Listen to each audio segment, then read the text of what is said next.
way of including that. The GLES version, as you can see, is a hexadecimal value. I'm not entirely sure why they do it, but yeah, there it is. And then required true. Okay, so we add this to our Android manifest file. However, as I said, Android Studio will put that in there for us. And then in our layout file, we add this fragment. So this is what the fragment looks like in the XML document. Again, this is generated by Android Studio, so you don't have to worry about it too much. Though I will call out the first line, Android ID equals @ plus ID. So this is going to add, which is what the plus means, an ID. That's what the @ symbol and the ID means. I'm going to add this, or this is an ID that's going to go in our R class, and the plus means it's going to add it. This is the first time we're actually declaring it here. Don't worry about it too much, but this is the format that we use, and then /map. So this, when we ask for the view by ID, this is the ID that we're going to get the fragment for, and that we can access stuff inside. But with the Google Maps API, we don't actually do it that way. They have convenience methods all set up for us.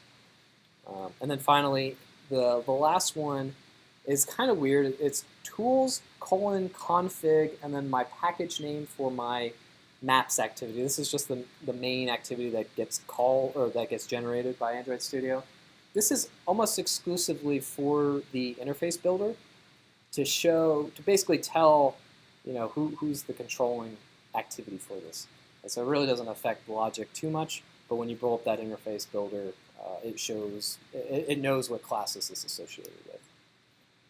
All right, so let's get to the good stuff.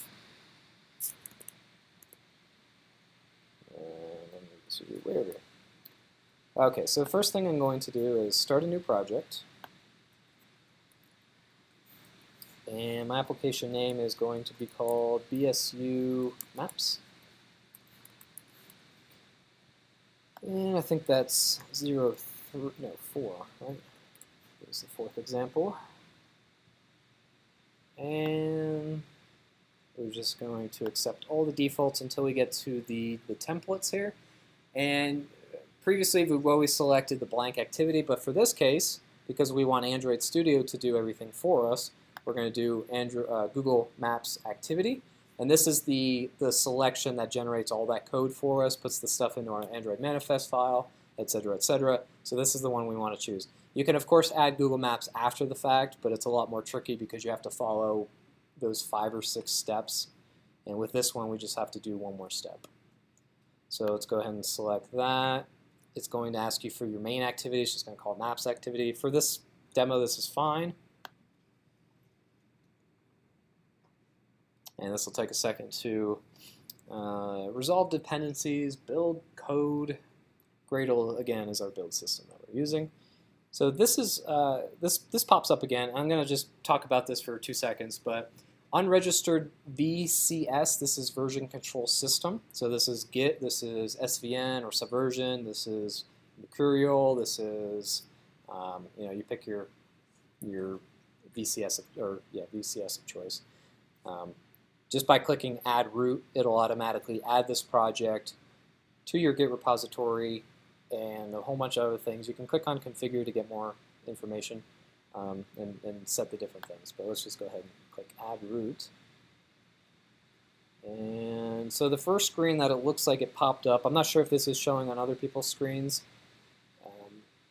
I worked in this before, so maybe this is coming up as a...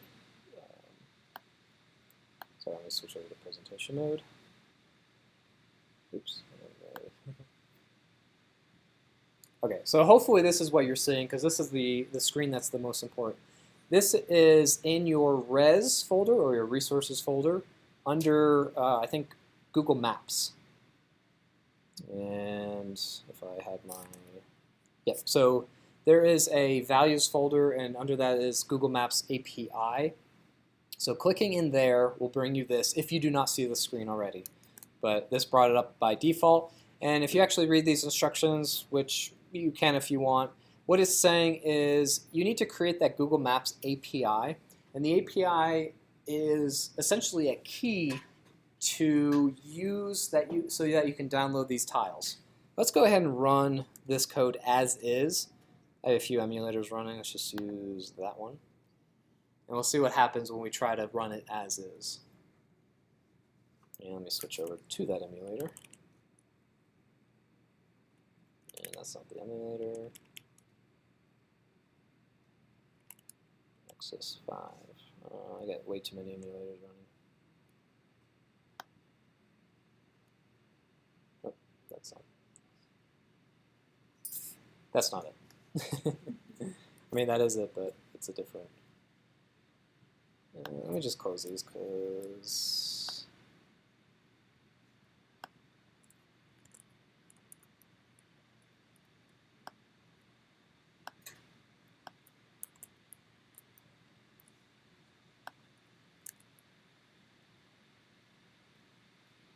okay. I'll talk about Genymotion in a second, but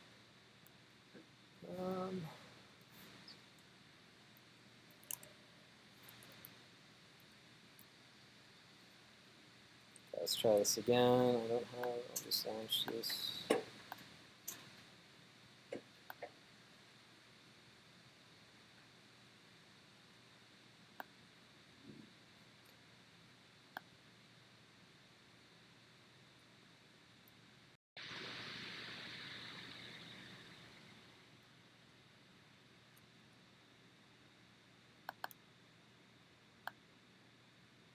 Okay, so it did launch the emulator. I'm going to load up a Genymotion emulator in the background. And this, this takes quite a while. I'm on battery power, so it's probably going to kill my battery before I'm all said and done.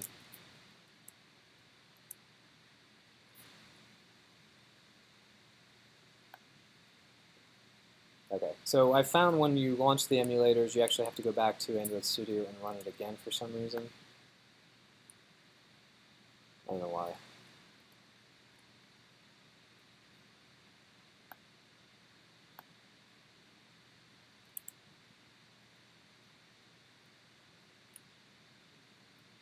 Come on.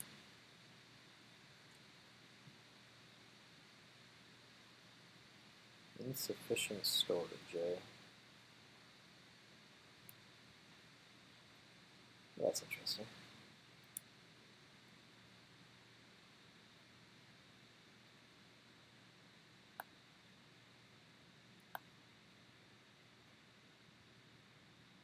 Okay, that's not the right one.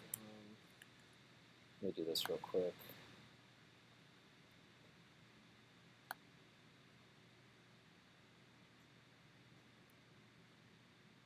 Yeah, so sometimes just running the emulators is problematic.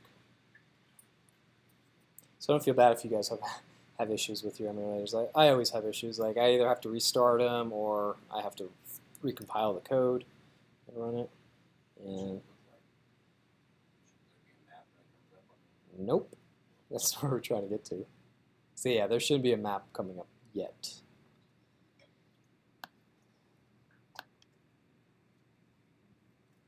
And I'm going to quit out of this real quick. Oh boy. It's so weird. I don't know if it said something about insufficient storage. I don't know if that means on my computer or...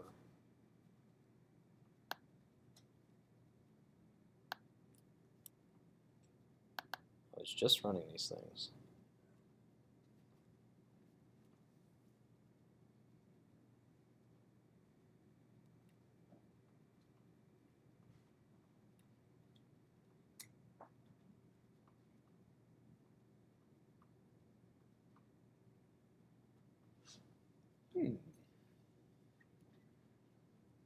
Okay, well, let me tell you what's going to happen in the meantime. So because we don't have that Google Maps API, the map will come up, but you won't be able to pull any of the tiles. And so the app that I showed you before was a working copy that I had set up before class, but let's see, I just installed this one. Let me remove that one. Maybe free up some space. Sometimes just restarting Genymotion works as well. I've also recorded a, there we go. Okay, I was going to say I also recorded a video on how to install Genymotion. I'll probably post that tonight if I have time, and you can see how to install it. It's not that difficult, but there's a few steps to it. So, all right, so for whatever reason, this seems to work now. So let me go back to Android Studio. I'm not going to complain. Recompile the code, run it on the Genymotion Nexus 7.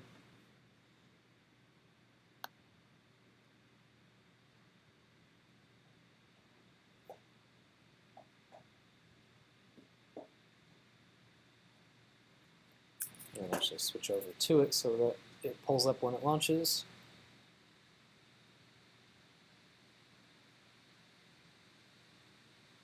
Okay, so this is what you'll see if you don't see, or if you don't have the Google Play services installed, I'm sorry, the Google Play services installed on your Android device. And so I thought I had this on here. Yeah, they should have. So what I mean by Google Play services, again, if we go over here, we have the Play Store. That means that you have the Google Play services. Now with Genymotion, I just had it running. So that's not gonna help us out actually. So let me quit that. Quit the player.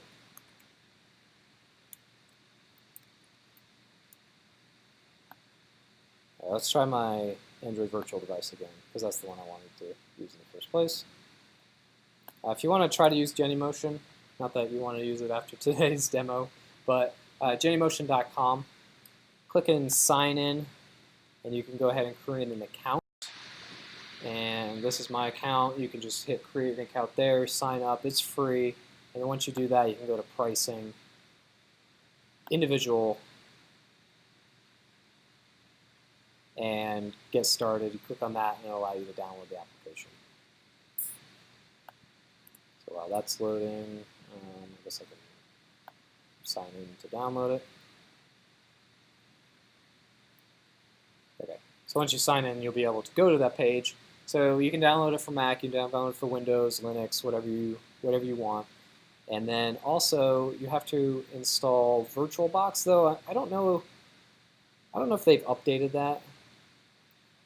I know with Windows you can install VirtualBox alongside of it, so that's this option. And if you don't have VirtualBox already, you can install with that, or if you already have it, you can install this version, which is a lot smaller. So I cover this in the video. You can follow the instructions on this website if you're eager to get this installed.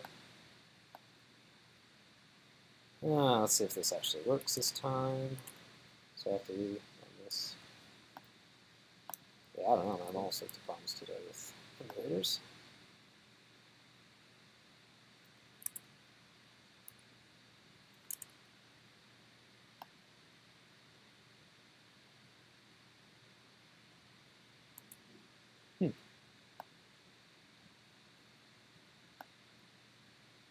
Let's delete this app.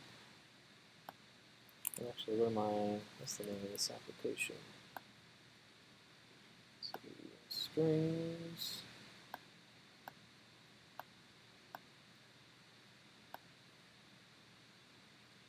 Okay, so the app name should be called BSU Maps. Let me see if that's installed already. Hello?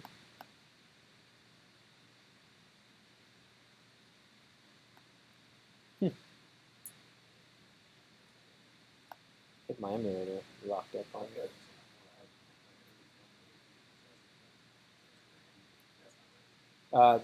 That should be what you're seeing. You're lucky. You got something on your screen. I can't even get this on this one. Why is this locking up on me? This. Yeah.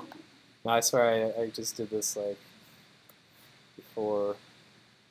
I got 20 gigabytes free, so that's not an issue. It's not very much, but delete failed internal error. Installed insufficient storage. Okay, so Let me restart Android Studio.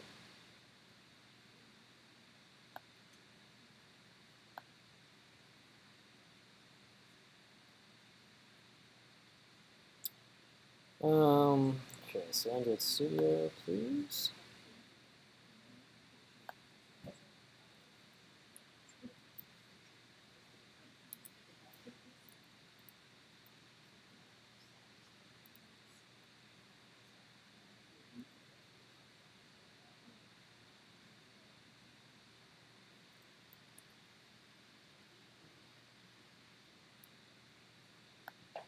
So that was our old one.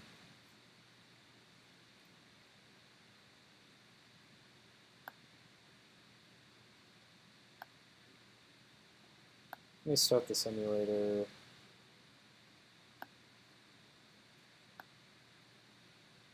Manually. Oh boy.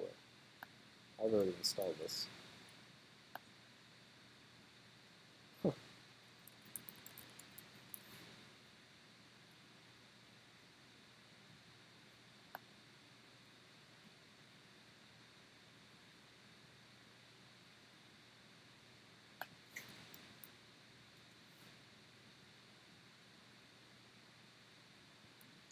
I'll restart Genymotion just in case. It was giving me some weird errors before, and I don't know why.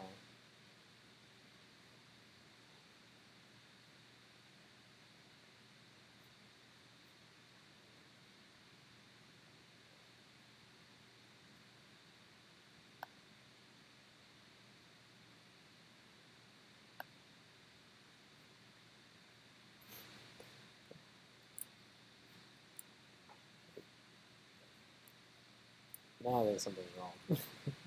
Trying to switch over to. Okay. Wow.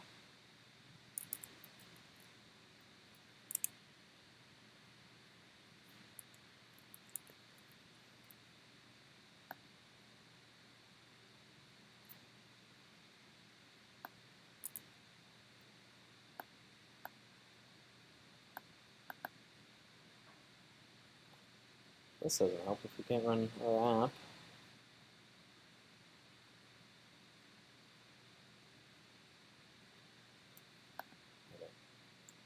I don't know why this is causing me issues, but let's start this up. Unlock it. Go over to Android Studio. Finish this up. Close that like I wanted to. Okay, this is going to start the ABD now. Yeah, thanks for that.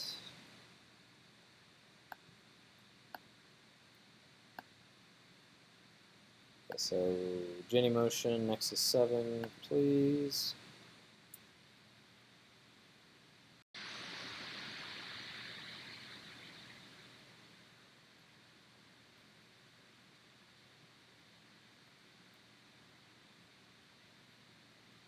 You can actually run, you can run multiple Android virtual devices side by side with the same code base. I don't know why this is.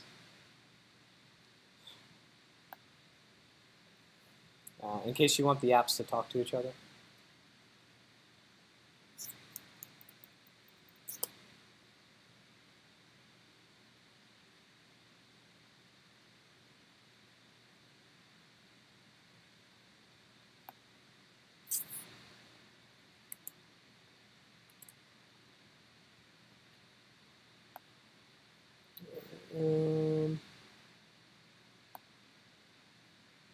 Let's kill everything.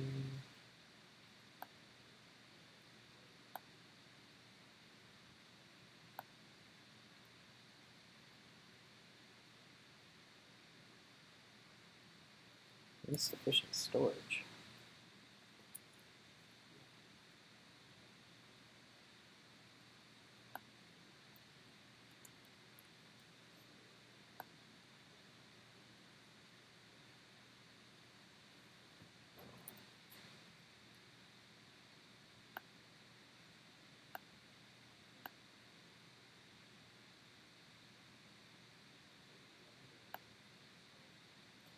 Yeah, it should have plenty. I mean, it's a fresh emulator. But let me delete that and see if that helps. Because last time I tried to delete it, it froze up on me.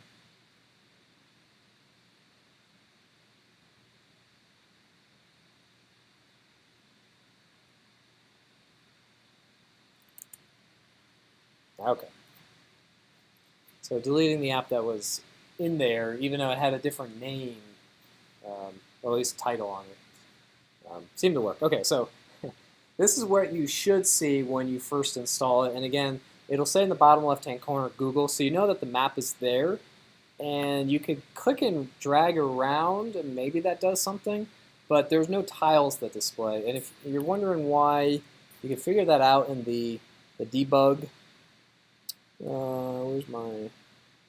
There it is. So you could scroll through all these guys,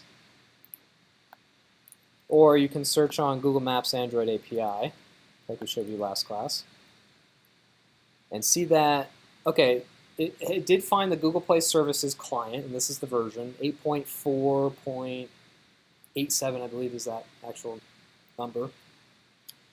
But it's saying authorization failed. See this link here. Well, that's the link that we initially had when we first had that open. And then the 20 minutes or however long it took me to fix that. So this is the same URL here. And what we're going to do is we're going to copy this. We're going to paste it into a web browser.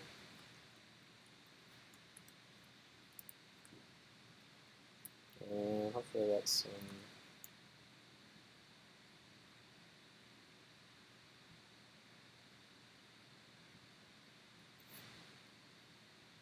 Okay, so when you do that, you should see this screen. Now I have a few accounts here. I'm going to switch over to my Boise State one. It doesn't really matter which account you're on, but you want to keep these all kind of all together, whatever. So I have one already set up. So this is what it's going to look like if you already have it set up. Let me switch back to my main Gmail one so you can see what that looks like. I guess it was this one. Let me just close that. Close that. Okay, so this is what you should see if you've never set anything up before. And it's going to ask you, do you want to create a new project or do you want to use an existing API? Let's just create a new project. It's one more step, but okay, creating project.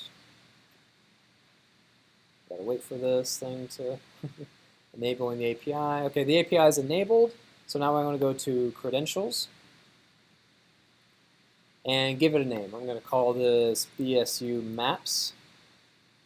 And this already knows that it's an Android API key. If you've ever done this for a web-based Google Maps API, then you know you had to select that previous. But if you go through their link, it's really helpful to do that. And what it also automatically does for you is it takes your debug key or your certificate that it uses to sign the application and in order to install it on the Android device. And it does it figures out a SHA fingerprint here, which is what this long hexadecimal-ish number looks like.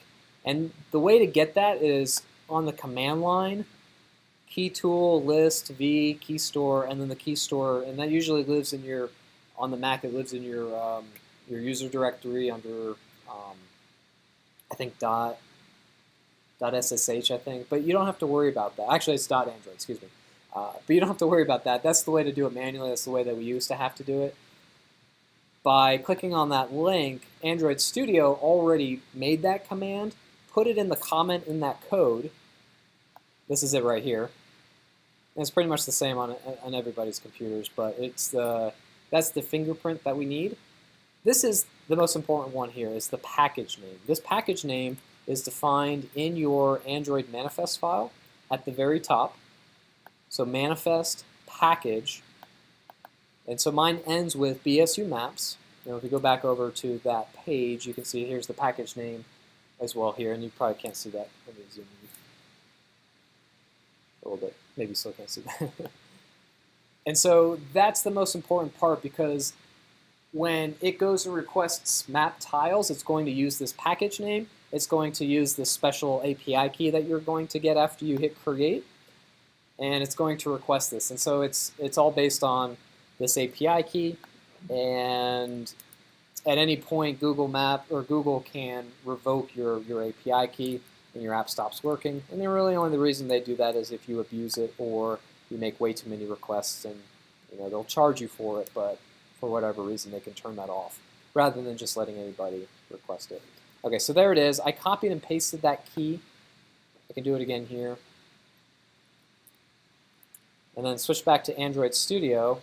Go back to that Android Maps API XML file, and if I close some of these windows here, you scroll over, you can say your key here. Simply just double click on that, paste it in, hit save, and that's all I have to do. Hopefully this emulator works again. So I can rerun that on the emulator, switch over to my emulator. This is going to close, refresh, and launch again. Yeah, they run after you type that in. Theoretically, if you named your app the same and you have the same debug key and you use that key, then you should be able to see it. This will take a second to launch, I assume. Oh, jeez. Getting the same error again. Okay, hold on a second. For some reason, I am needing to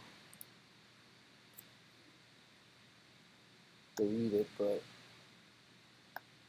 okay, maybe not. I don't know why it's complaining. Okay, so all I had to do is type in that API key. It brought up the Google Maps. It actually put a pin in there for me, centered it on Sydney, Australia, which is where that pin comes in. And if I click, what's that? You know what? I don't know. Maybe the developer that set this up is from Sydney.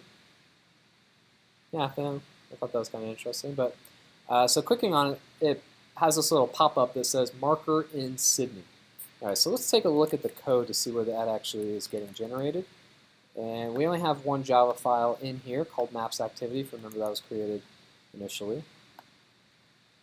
And so in our onCreate, you can see it is, I like to not talk about the support library, but we have the support library, and so you might see some classes prepended with the support keyword. Don't worry too much about it. Just make sure you're consistent across your applications here. And so we're really interested in the latter part of that map fragment. And so this is the map fragment. And on the map fragment, we have a bunch of different methods that we can call on it. And to discover those, just type in map fragment dot. And if it doesn't come up, you can hit Control Space. And this thing needs to stop doing that. And so you can see all the different methods that we have for this. We can create a new instance of it. We don't use a constructor, but we ask this class, hey, create a new instance for us. We can pass in some objects in there. It has some other very high-level stuff, and you're wondering, okay, well, how do I add a pin? Well, we don't actually add the pin to the map fragment. We just act on it as if it was a fragment, which it is. But we do have this code that Android Studio has already put in for us called getMapAsync, and it is asynchronously going to grab the map for us and return it.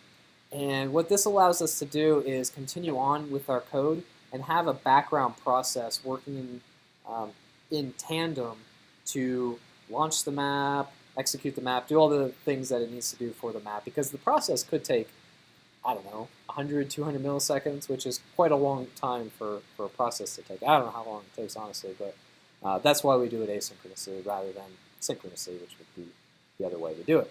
And so when it loads, after it's done loading, you can see that we haven't really hooked up any code, but we have this callback called onMapReady. So this is obviously when the map is ready. As a parameter, it passes in a Google Map object or an instance called Google Map. And we are assigning this to this is a variable called mmap. But if you notice, it's called mmap because it's actually a member of this class. So if you scroll up to the top, you can see we have a private member called Google Map mmap. And that's very, very typical with Android class methods or instance methods is to denote it with a M at the beginning. And there's some built-in Android Studio convenience features that use that M in order to just tie in better with the code. So if you can, try to keep this style, because that's the way that Android developers work. It's not necessary. It's not going to break your code if you don't do it this way. But again, it's a style guide kind of thing, and Android Studio has some nice add-ons if you name your methods or your members denoted with an M. Okay, so that's just what that is. So it's going to save that instance of this map so that we can refer to it later in our code. And then what we're going to do is we're going to create a lat long, is what I call it, object called Sydney. And we're going to create a new instance of that lat long object, and we're going to pass in the latitude and longitude.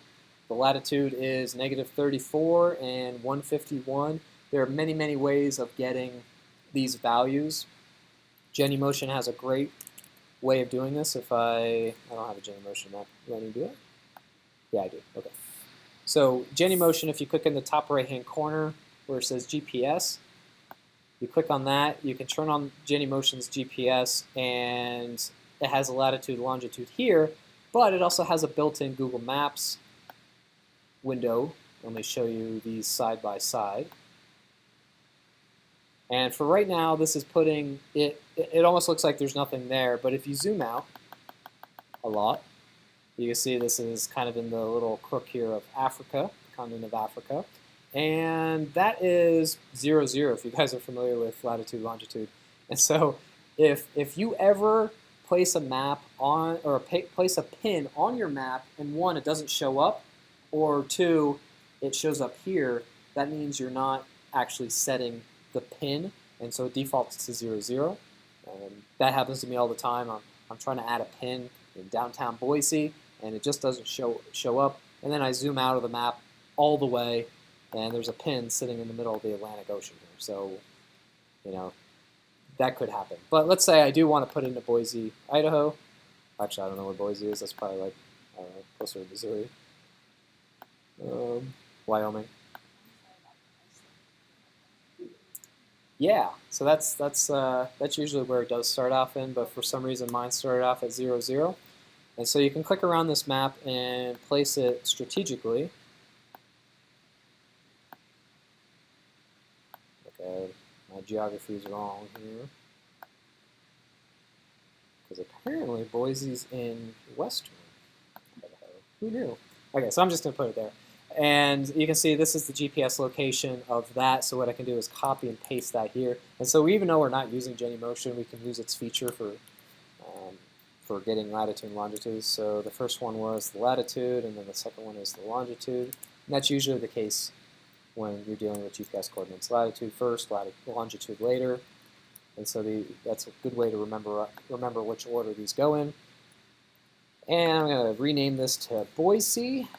Copy and paste that into here. And so what the second line is doing is it's creating a new marker options. This is the actual pin that goes in. So it's creating a new marker options object that's passing back, and it's using the builder pattern if you've ever seen this. So it'll string along a whole bunch of methods end to end. And so passing back a marker options object that we're going to then use the position method on. We're going to pass in that GPS lat long object, and then we're going to give that pin a title. And so in this case, we're just going to do marker in Boise, and then what we can do is we can string along some more. We can set the, I believe it's called, what is that called? The sub, not the description, but I'm drawing a blank. Anyway, I'll just leave that one for now. There's you can actually have some more information below the title, but I forget what that is off the top of my head. It's something not obvious. Okay, and then finally, this last line is on the map itself. We move the camera, and this is kind of a funky way of doing it, but this is the Java/Android way of doing it. Is to get this camera update object to pass into our camera by passing it a latitude and longitude. So we rename this Boise. But again, this is going to create a camera update object in order to update our camera. So the camera is going to move. This is how we do it. Why don't we just pass it the latitude and longitude? Well, because in that camera object, that camera update object that comes back, we can set zoom level too. So how zoomed in are we? Not only just position, where we are in the zoom, and there's a couple other features, maybe rotation and tilting, so you can tilt the map, that sort of thing. All that would go into the camera update so that you can animate the camera motion. So that's pretty cool. But that's why you do it this way instead of just passing it to latitude and longitude. Then finally, so I really didn't change anything besides just the GPS coordinates. Relaunch this, hopefully it doesn't complain too much. Yeah, I don't know why I get that message.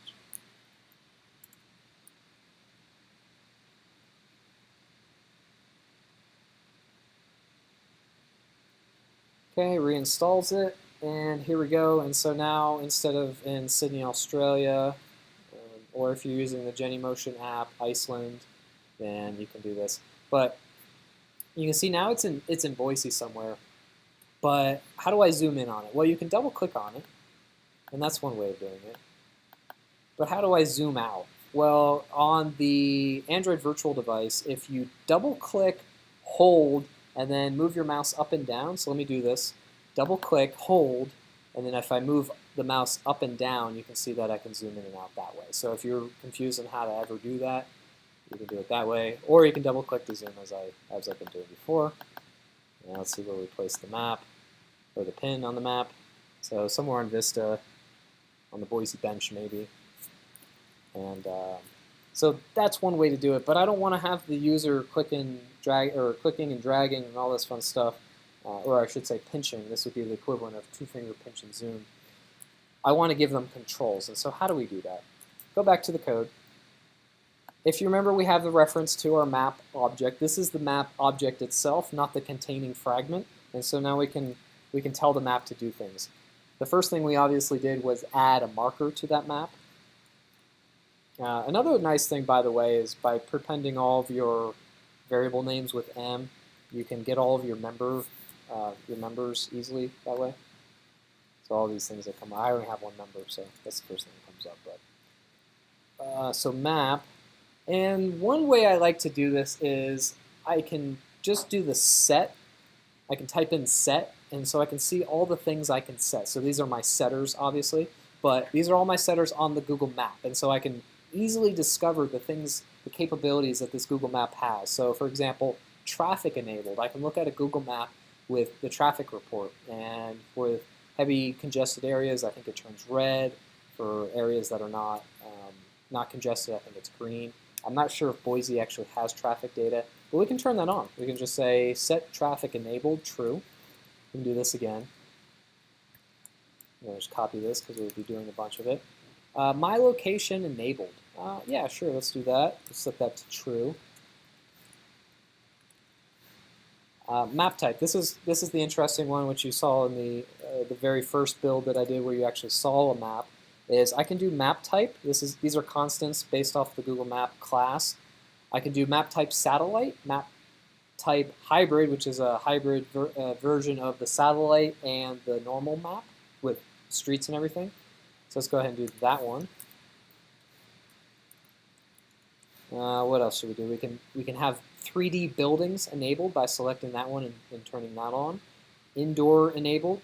So here on campus, you can actually get room numbers and different things like that in Google Maps. So you can see what room are we in anyway? 324, 3 something. You can see this room in Google Maps if we have indoor enabled. So maybe you're doing an application for finding your class or that sort of thing. You can get directions to that particular classroom, which is really cool. And you can explore all these other ones. In the Google Maps itself, we actually also have a click listener. So there is a long click listener. This is a tap and hold, so you can make something happen on that. Maybe you set a pin on that tap and hold. So you tap and hold, maybe that sets a pin. And there's also a regular click listener that you can handle there. There's other click listeners here, but we'll just get into that. There's another set of features that Google Maps has, and that's the add. So I can add a circle. I can add an overlay. So this is kind of a transparent object that you can maybe highlight. So for example, if you wanted to highlight Ada County, you would put in all the map coordinates. You would say like this GPS coordinate here, there, here, here, and outline via GPS coordinates Ada County. You can use it as an overlay, and that'll kind of do a ground overlay that's semi-transparent so you can see through it. A marker is a pin. You can set pins to be the images themselves to be custom. So instead of just the red, I don't even know what that is, teardrop, upside down teardrop, you can set it to be a picture. So maybe maybe you want to use the BSU logo as a pin or something like that. Add polygon, and so a polygon is what you probably know it as. It's just an object with multiple sides. The difference between a polygon and a polyline is a polyline is not necessarily a closed object. So this might be a bike path. This might be a directions to your classroom, that sort of thing. And it's not closed. Where a polygon tends to be a shape, either a square or a hexagon or an octagon or that sort of thing. Obviously, you can have n-gons that have many or n sides. And there's a couple other things in here too. So let us, let me just add us, well, I'm not going to do that. We don't have time. Okay, so let me just run this. I know it takes forever to run it. But that's basically what we have. Oh, the other thing I wanted to do, that I totally forgot. Set, we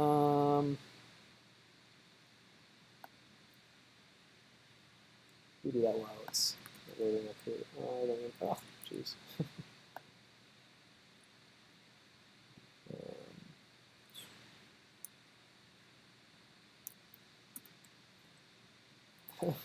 Just let me type. Come on. Just trying to find it there. Set. Oops, I already had set.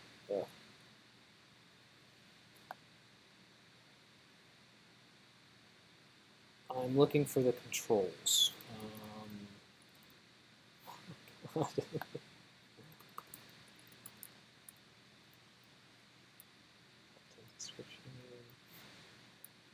I think I'm just getting frustrated. So this is the project that I did before. I'm just going to see what that's set to.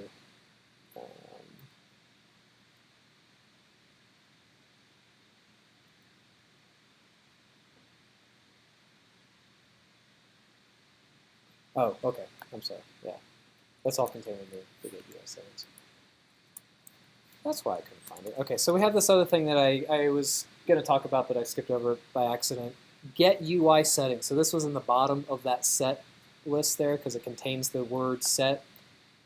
This is how to actually do the UI elements to the map. And so what I wanted to do was set the toolbar, not the controls, it was toolbar I was looking for, and then the zoom controls as well. So the toolbar and the controls, we'll see what that looks like. I'll recompile this and run it. But in the meantime, I already compiled that, so let's switch over to here. And so now you can see our hybrid view. Zoom in. It's probably going to relaunch on me, but it's okay. And so not only is this the satellite view, I can see how barren and deserted that southern Idaho is, or South Boise is, but I can also see the streets. I can see the town names, Meridian, Eagle, Kuna, Nampa, whatever that lake is. I'm not from here. Do you guys realize that? You could tell, right? Okay, so anyway, so you can see the streets and everything. This is our hybrid view. But we also have the location enabled here. Now this doesn't quite work because we have to set this up a little bit in our Android manifest file, I believe. But, or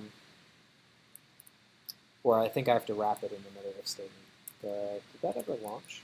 Oh, yeah, yeah. Okay, so relaunch this with the new UI elements on the screen. And I think that's where I'll end the class because of all the technical difficulties. But Yeah, so let me talk about that before the end of class. But now you can see that we have this zoom capabilities on here. And it looks like I don't have my toolbar, but usually there's like a share button that I can share my location with somebody. And I don't know why I don't have that. Maybe I don't have the right permission for that. But yeah, that's a great question, Bob. So let's go back to our code. So I have set my location enabled equals true, and it's underlined. And if you read it, it just says you have to check the permission. I don't remember what the code is, so I'm just going to copy from my previous example because I had to look this up. And I'll talk about it. So yes. So what this is saying is check self permission. So this is going to check the application's permission.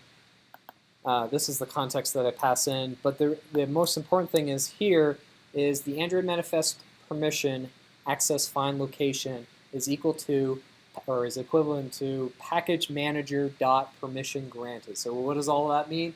That means do I have access? Was the permission granted on find access location? And if it's no, then it skips over this and it does not use set my location enabled true. It just doesn't use it. And so if the user does not give me permission to use their location, then I can't use this feature. So we wrap our if statements, or we wrap our calls that require permissions in if statements. And this is really nice because Android Studio called that out for us, which is how I knew to implement it in my example that I did before class, but that's what we have. And so I'm not sure if we have permission for that, because what happens is you might ask for permission and they might grant it to you, but they might also revoke that permission later on in the day. So maybe you, in the morning, you said, yeah, I want to give you my location, but for whatever reason, I'm going to revoke that later in the day. And then in the evening, you try to run the application. So it could be the same day, it could be the same minute. You don't want to always assume that once you have access to that. It does look like we have it. I don't use the AVD system that much, and so it might not even be getting the GPS location from that. I know Genymotion does. Let me show you. Let's see if I have this running. I don't have this running.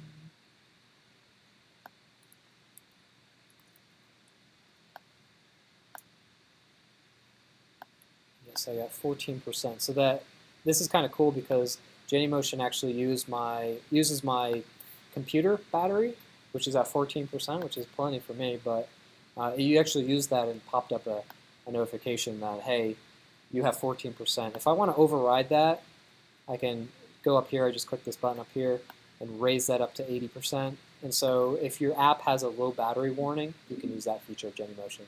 So this is one of the things I like to, this is why I use Genymotion, is because of all these really cool features. But I think this is one that's working. Okay, so this is a previous one I did. And so if you click on the icon here in the top right-hand corner, you can see it zooms into this dot. Well, this dot is where I apparently selected my GPS location. So let's click on the map. That's probably true. Wait for this to load. Okay, now it's not going to load for me. Oh, wait, okay. It did load. I was just in the middle of the desert. So yeah, zoom out is always a good idea. So, okay, let's put this back into Boise. That's not the one we're using. And now, if I click this again, you can see now it went over to Boise, wherever I clicked it. And I can click this, I can open these up. Click these all day long. So I clicked in the map, and you notice that Google Maps automatically picked up my new location. So this feature just works. So yeah, good question about the My Location enabled. So you can use Genymotion.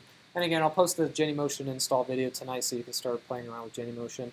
There is a caveat to that you can't use Google Maps with Genymotion out of the box, but we'll talk about that next class. And next class, we'll also talk about cameras. Yeah. But that's it. So come next class, we'll talk about how to use the camera. And hopefully we'll have as many technical difficulties, but That's the nature of the beast, I guess, sometimes. Yeah.